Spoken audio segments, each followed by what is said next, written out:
Hello hello. तो कैसे हैं आप लोग। तो मैं आपका बायो रामलाल आ गया one of the most important and बच्चों को जो इससे डर लगता है वो चैप्टर लेकर, और उसकी ये पहली क्लास है।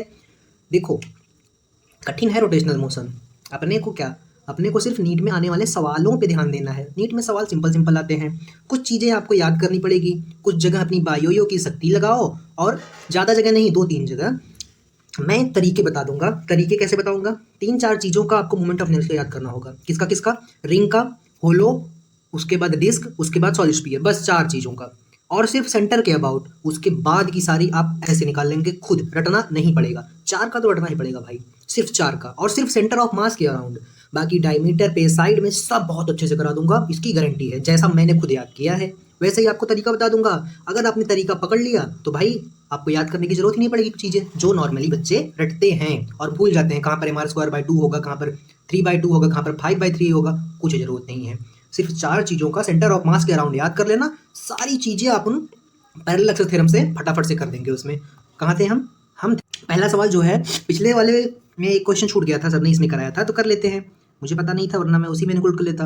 वैसे भी ऑब्लिक कोलिजन में सवाल देखे थे, कितने खतरनाक खतरनाक थे, इसीलिए टाइम लगा यार। मुझे खुद करना रहता तो उतना टाइम नहीं लगता, आपको भी एक्सप्लेन करना पड़ता है। अब देखो, एक बॉल है जिसका जो 9 मीटर पर सेकंड से जा रहा है, हाँ मान लेते हैं मास m है और ये 9 से जा रहा है।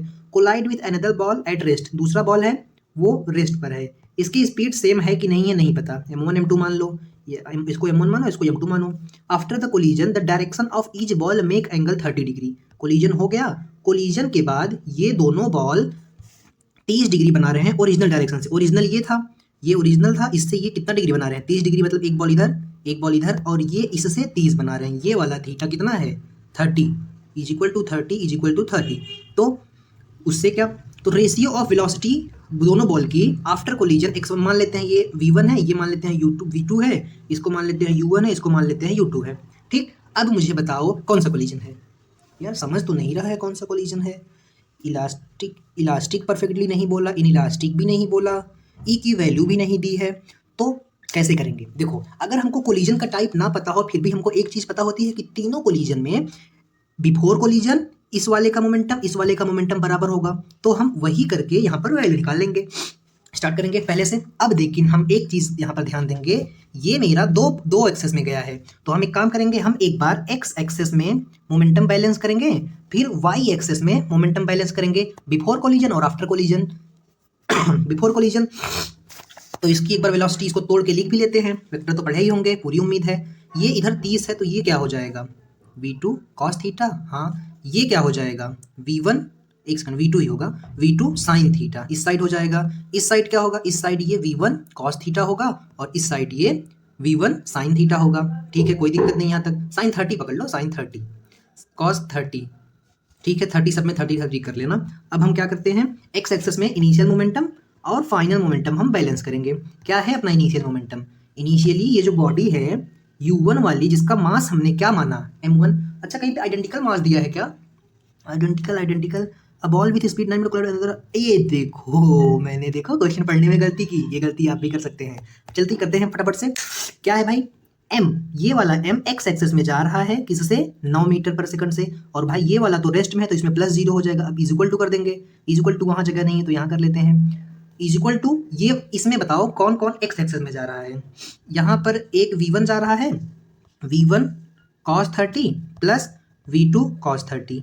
ऐसे ही रहने दो इसको, अभी कोई छेड़खानी मत करो, सिर्फ इसको क्या कर दो, 9m is equal to v1 cos 30, cos 30 common ले लेते हैं, कम करते हैं, cos 30 कॉमन ले लेते हैं। जब हम cos 30 कॉमन ले लेंगे, cos 30 ब्रैकेट में क्या आ जाएगा? v1 प्लस v2 आ जाएगा। अब मुझे एक बात बता दो, अब हम y एक्सेस में बैलेंस करेंगे। ये तो भाई y में इसमें तो कोई चल ही नहीं रहा है, तो इनिशियल मोमेंटम दोनों की y एक्सेस में 0 होगी। बट इसमें ये y से चल रहा है और ये y में चल रहा है। कितने से चल रहा है भाई? v1 sin 30 plus v2 sin 30। मुझे एक बात बताओ, ये नीचे जा रहा है, मान लेते हैं ये एक्सेस है, तो क्या हम अगर हम डायरेक्शन माने, तो क्या दोनों अपोजिट डायरेक्शन है? तो एक को क्या मैं माइनस ले सकता हूँ? क्यों नहीं ले सकते भाई, अपोजिट डायरेक्शन है तो एक को माइनस ले ही सकते हो। ले लिया, मान लो मैंने ले लिया, ठीक है। तो अब क्या करेंगे, अब इसको इस साइड लाओ, इस साइड लेके आएंगे तो प्लस हो जाएगा, v2 sin 30 is equal to v1 sin 30। Sine 30 से साइन 30 कैंसिल हो जाएगा, v1 बराबर v2 आ गया। अब क्या करें, अब हम एक काम करेंगे, हमको निकालना क्या था, हमको आफ्टर वेलोसिटी रेशियो निकालना था। एक v1 v2 आ गया। अब हम एक काम करेंगे, दोनों इक्वल हैं, जब दोनों इक्वल हैं तो क्या हम cos 30 और यहाँ पर इसको 2v कर सकते हैं, 2v1 ही कर दो, 2v1 कर दिया। अब क्या, अब ये एक ये हो गया 9m। ओ तेरी, हमने क्या गलती की बताओ, हमने मास मल्टीप्लाई नहीं किया। मास भी तो मल्टीप्लाई होगा तभी तो मोमेंटम होगा। यहाँ पर भी मास होगा, हालांकि मास से मास कैंसिल हो जाएगा, तो यहाँ पर भी एक मास रहा होगा, ठीक है। 9m is equal to m, cos 30 की वैल्यू कितनी होती है, 1/2। एक सेकेंड, cos 30 √3/2 भाई, sin 60 √3/2, और यहाँ पर क्या आ जाएगा 2v1 आ गया। क्या मैं m से m काट दूँ, काट दो, m से 9 कहाँ काट रहे हो, m से m काटो, तो 9 मल्टीप्लाई बाई 2 हो गया, ये is equal to √3 into 2 times of v1। अब मुझे एक बात बताओ, ये मेरा हो गया 9 दूनी 18, ये हो गया मेरा √3, ये हो गया 2 टाइम्स ऑफ v1। 2 से 18 को काटेंगे तो ये 9 आ जाएगा और √3 को नीचे ला दो।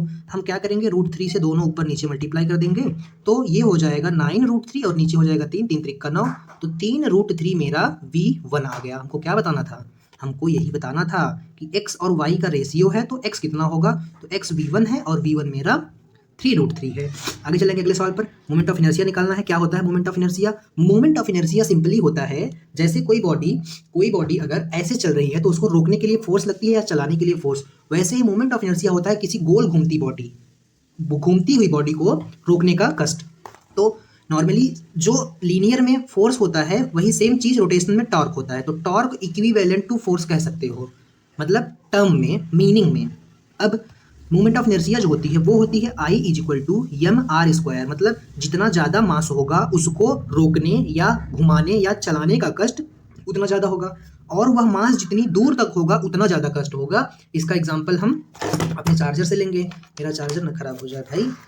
देखो ये मेरा मास है, मान लो यहाँ पे कुछ मास है। अब देखो इसको मैं ऐसे घुमा दिया, इसको मैं बड़ा करूँ, देखो उतना अच्छे से नहीं घुमा पाया, और बड़ा करूँ, ये देखो ऐसे ही घूम जा रहा है, वो पूरा नहीं घूम पा रहा है। सर ने ऐसे एग्जाम्पल करके क्लास में दिखाया था कि इसको हाथ को बिना घुमा के देखो बिना हाथ घुमा दिया, ऐसे ही जितना ज़्यादा दूर तक मास होगा उतना ज़्यादा उसको रोकने या घुमाने में मेहनत लगेगी, वही है मेरा मोमेंट ऑफ इनर्शिया।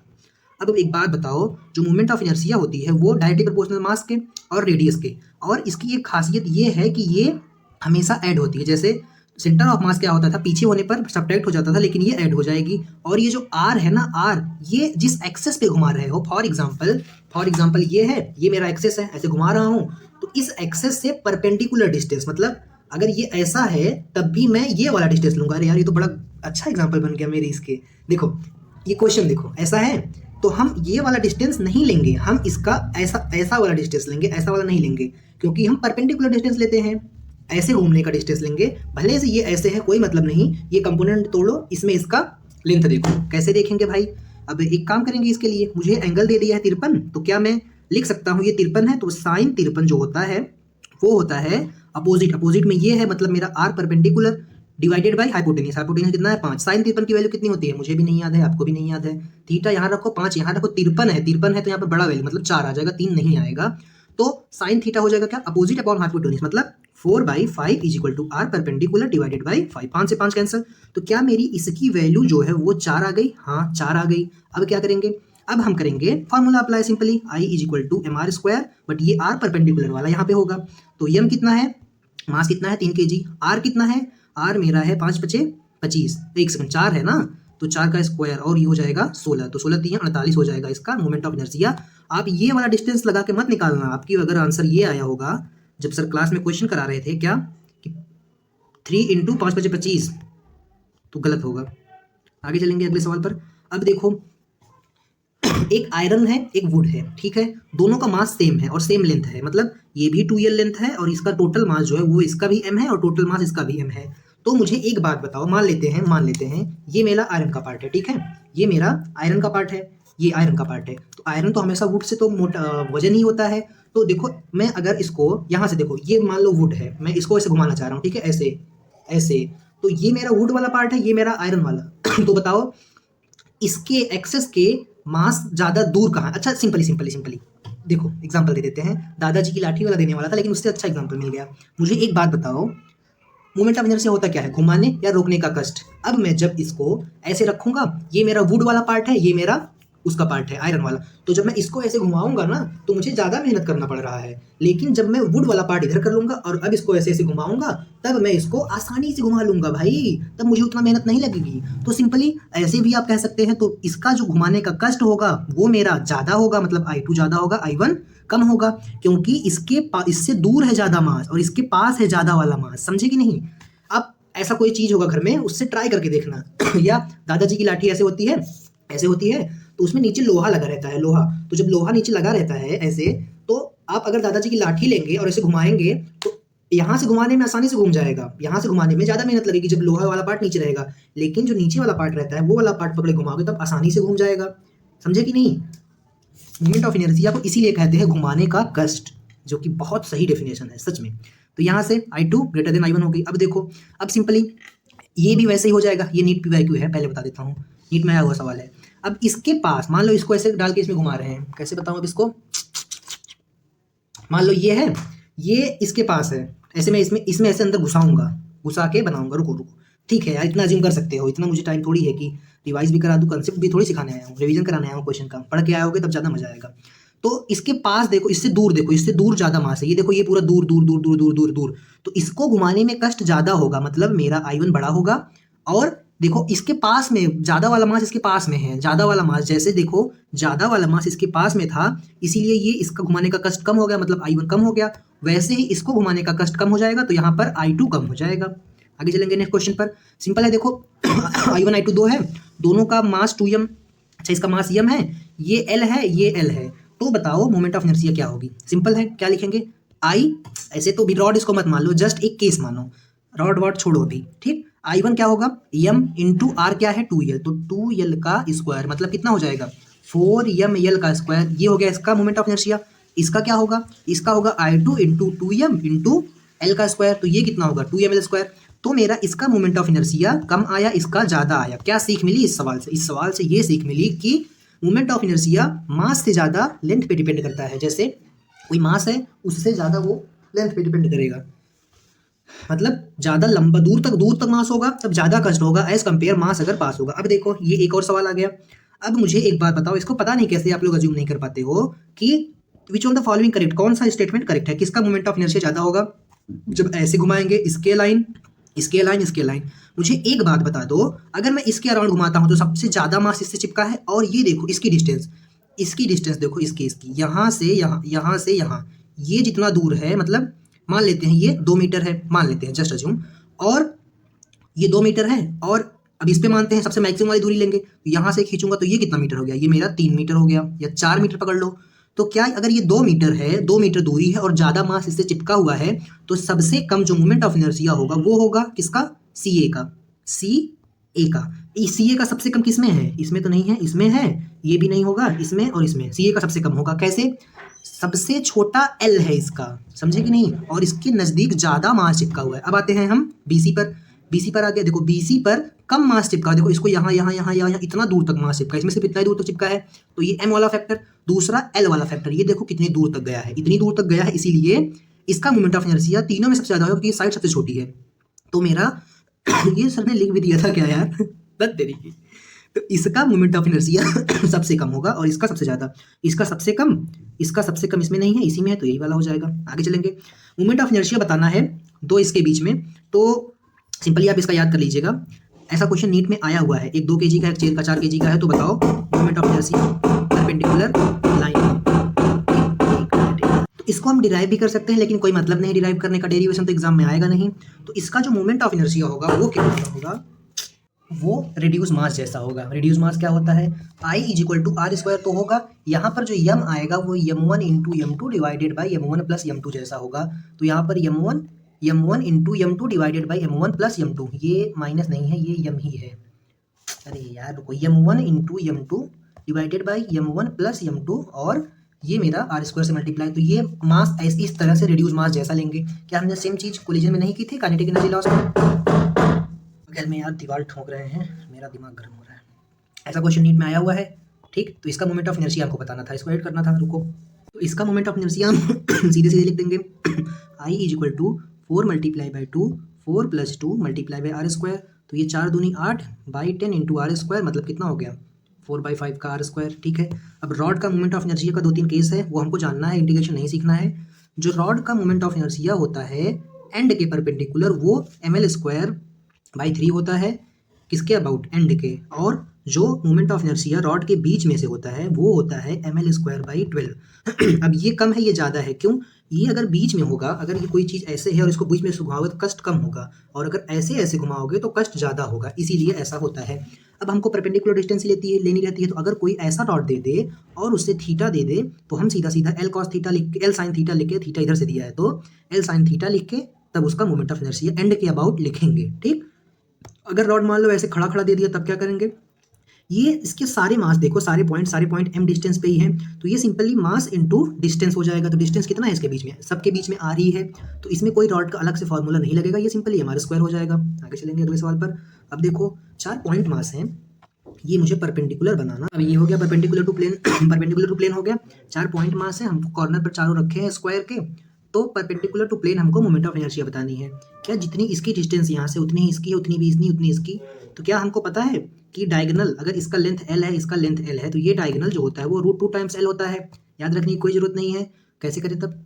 वेक्टर से कर दो, ये 45 है, सॉरी 90 है, दो वेक्टर जब 90 पर होते हैं तो उनका रिजल्टेंट √2 टाइम्स होता है, सेम वैल्यू, अगर ये दोनों सेम है तो। हाँ, अब ये √2 है तो इसका आधा कितना होगा, हमको तो यहाँ से यहाँ की डिस्टेंस देखनी है। परपेंडिकुलर ऐसे घुसा है ना, जैसे एक ये प्लेन है और इसके अंदर ऐसे घुसा है, ऐसे।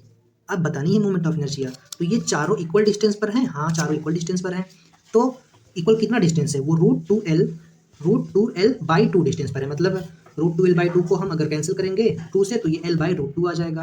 तो क्या मैं अगर एक की मोमेंट ऑफ इनर्शिया निकाल लूँ तो उससे मैं तीनों को मल्टीप्लाई करके सबकी आ जाएगी। हाँ, तो एक की जो मोमेंट ऑफ इनर्शिया होगी वो क्या होगी, m इंटू r कितना है, l/√2 का होल स्क्वायर, तो ये हो जाएगा ml², √2 को करेंगे स्क्वायर तो 2 हो जाएगा, मल्टीप्लाई बाय 4 कर देंगे क्योंकि चारों आइडेंटिकल हैं, तो ये हो जाएगा 4ml²/2, 2 से 2 कटेगा, 4 कटेगा तो 2ml² हो जाएगा। मेरी बस है 12:30 बजे की, मैं घर जा रहा हूँ, क्लासेस डिसकंटिन्यूअस हो जाएंगी। अब देखो, अब ये 3 पॉइंट मास है, इसमें भी हमको फाइंड करना है क्या, moment of inertia. Find moment of inertia, ठीक, मोमेंट ऑफ इनर्शिया फाइंड करना है। कैसे करेंगे? जिस मास के ऊपर, ये देखो, जिस अगर उसी एक्सेस पर मास आ जाए तो मोमेंट ऑफ इनर्शिया 0 हो जाता है, इस बात का ध्यान रखिएगा। अब देखो, क्या ये मास जिस एक्सेस पे हम घुमा रहे हैं, ऐसे ऐसे करके हम घुमा रहे हैं, जैसे ऐसे चिपका है, ट्रायंगल है, इसको मैं ट्रायंगल बना लूँ। ट्रायंगल कैसे बनता है मैं भूल गया हूँ, रुको। ये ऐसे ट्रायंगल है, ये ऐसे इस पे लगा है और ऐसे ऐसे घूम रहा है, देखो ऐसे ऐसे ऐसे, तो इन दोनों का मोमेंट ऑफ इनर्शिया तो 0 हो जाएगा, 0 हो जाएगा। अब ये कितना दूर है मुझे बताओ, कितना दूर है ये मेरा है 60 डिग्री दूर। इसको भी एडिट करना था, 1 सेकेंड हो गई भाई एडिटिंग। कहाँ थे हम लोग थे इस पे। तो इन दोनों की मोमेंट ऑफ इनर्शिया 0 हो जाएगी। अब इसकी डिस्टेंस कितनी है वो बताओ मुझे। ये वाली डिस्टेंस ही इसकी डिस्टेंस है, तो हम क्या करेंगे, हम सिंपली ये l नहीं लेंगे। हम अगर ये 60 है, अगर ये 60 है और ये l है, तो क्या इसका ये कंपोनेंट क्या हो जाएगा, l cos 60 sin 60, cos नहीं sin, क्यों, क्योंकि थीटा के अपोजिट जा रहे हैं, तो ये l sin 60 हो जाएगा।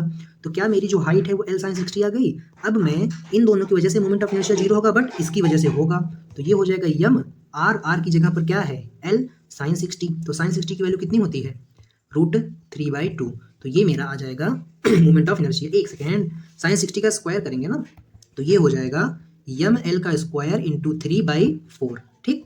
नेक्स्ट क्वेश्चन, अगला क्वेश्चन क्या है, अब देखो बीच में से घूम रहा है, तो इसकी मोमेंट ऑफ इनर्शिया इस बार 0 हो जाएगी, बट इन दोनों की होगी। ये दोनों कितने डिस्टेंस पर हैं, ये मेरा l/2 है, ये मेरा l/2 है, तो दोनों l/2 हैं, तो मैं एक का निकाल लूँ, एक का मल्टीप्लाई कर दूंगा तो हो जाएगा काम। तो एक का मास कितना है यम, डिस्टेंस कितना है l/2 का होल स्क्वायर, तो ये 2 इंटू यम l²/4 हो जाएगा। 2 से 4 को कैंसिल करेंगे तो ये हो जाएगा ml²/2। नेक्स्ट क्वेश्चन, अब देखो इसमें क्या बताना है, इसमें मुझे बताना है कि 3 पार्टिकल हैं m मास पे, थोड़ा स्पीड मेरी तेज हो गई थी, मैं तेज बोलने लगा था। देखो 3 पार्टिकल हैं, मास m है, 3 कॉर्नर पे रखा है, एक बार यहाँ से घुमा रहे हैं, जब यहाँ से घुमाएंगे तो सिंपल है, इसका मोमेंट ऑफ इनर्शिया तो 0 हो जाएगा, बट इसका मोमेंट ऑफ इनर्शिया होगा, लेट सपोज करते हैं कितना होगा, I1 कितना हो जाएगा यम, सिर्फ अभी हम इसका देख रहे हैं, सिर्फ इसका, और इसका कितना हो जाएगा, इसकी वजह से ये l डिस्टेंस पर है, तो ये सिंपली ml² हो जाएगा इसकी वजह से, और ये हो जाएगा ml²/4, कैसे, l/2 डिस्टेंस है। तो क्या मैं कह सकता हूँ कि जब हम एक के अबाउट घुमाएंगे तो total moment of inertia ml²/4 plus ml² होगी। जब इसको ऐड करेंगे तो ये क्रॉस मल्टीप्लाई होगा, 5 एकम 5, 4 एकम 4 एक 5, तो 5 ml/4। तो ये मेरी मोमेंट ऑफ इनर्शिया होगी। ये स्टेटमेंट तो सही है। अब हम जब 2 के अबाउट घुमा रहे हैं, 2 के मतलब इसके अबाउट, तो क्या इन दोनों की मोमेंट ऑफ इनर्शिया 0 हो जाएगी? हाँ, अभी अभी किए थे। और मोमेंट ऑफ इनर्शिया आई कितनी थी? 3/4। कौन से वाले क्वेश्चन में? ये वाले क्वेश्चन में देखो आई थी कि नहीं? सीधे सीधे। तो अब मैं क्यों एंगल फैंगल निकालूं, मैं सीधा बता दूंगा, ये भी सही है। अब देखो, जब कॉर्नर से पास हो रहा है परपेंडिकुलर टू प्लेन, जब ये कॉर्नर से पास हो रहा है और परपेंडिकुलर टू प्लेन, तो मुझे एक बात बताओ, जब ये एक्सेस बन गया और इसको जब ये घुमाएगा, कैसे बताऊं कैसे घुमाएगा? मेरे पास फिर से कुछ होना चाहिए था, बट ठीक है। 3 पिन है, 3 पिन है, ऐसे 1 2 3। अब मैं एक पिन यहाँ पे लगा दूंगा, ऐसे ऊपर ऊपर नीचे में लगाऊंगा। तो ऊपर नीचे में लगाऊंगा तो क्या वो ऐसे ऐसे घूमेगा? जब वो देखो, मान लो ये ट्रायंगल है, मान लो ये मेरा ट्रायंगल है, ठीक, ये मेरा ट्रायंगल है। मैं अगर एक कॉर्नर पे ऐसे घुसा दूं पेन, तो ये क्या ऐसे ऐसे घूमेगा? ये देखो, ऐसे ऐसे ऐसे ऐसे। तो तीनों का जो लेंथ होगा वो एल ही होगा, जो जिससे वो घूमेगा, ठीक है। तो इससे हम परपेंडिकुलर डिस्टेंस लेते हैं, तो ये भी इसका लेंथ हो जाएगा एल जब घूमेगा, और इसका भी एल। तो इसकी वजह, एक की वजह से ml², दूसरे की वजह से भी ml², तो 2ml² हो जाएगा। तो चारों बातें सही हैं। अब देखो अगला, अब इसमें बोल रहा है अगर ये परपेंडिकुलर पास हो रहा है तो मोमेंट ऑफ इनर्शिया बताओ। इसकी खुद की वजह से तो ये 0 हो जाएगी। ये मुझे बताओ एल दूरी पर है, ये वाला भी एल दूरी पर है, बट ये वाला √2 × एल दूरी पर है। तो इन दोनों की वजह से मोमेंट ऑफ इनर्शिया सिंपली क्या होती है? जैसे ट्रायंगल में हुआ था, ये दूरी एल थी, ये दूरी एल थी, तो काम बन गया। लेकिन ये दूरी इसकी ज़्यादा है, तो ये √2l है। तो एक काम करेंगे, हम पहले इसकी वजह से लिखेंगे मोमेंट ऑफ इनर्शिया, इसकी वजह से लिखेंगे, उसके बाद इसका देखते हैं।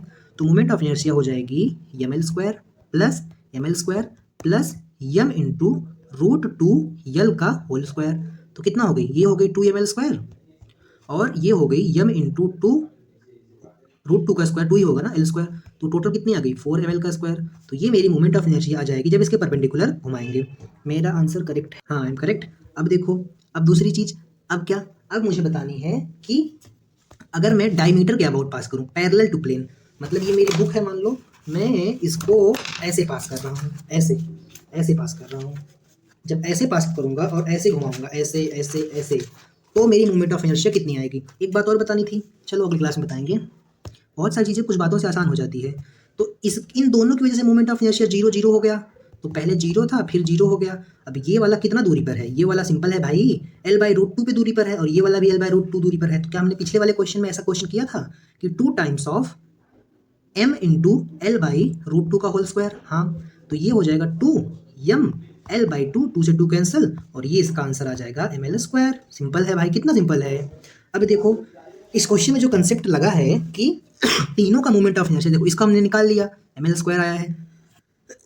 लेकिन अगर हम ऐसा प्लेन लें, चाहे ऐसा प्लेन लें, चाहे ऐसा प्लेन लें, हाँ, थीटा से भी कोई फर्क नहीं पड़ेगा, सारे प्लेन के अबाउट ml² ही आएगा। क्यों आएगा? इसको डिस्कस करेंगे अगले क्लास में, जिसका नाम है पैरेलल एक्सिस थ्योरम। तब तक के लिए ओके, बाय।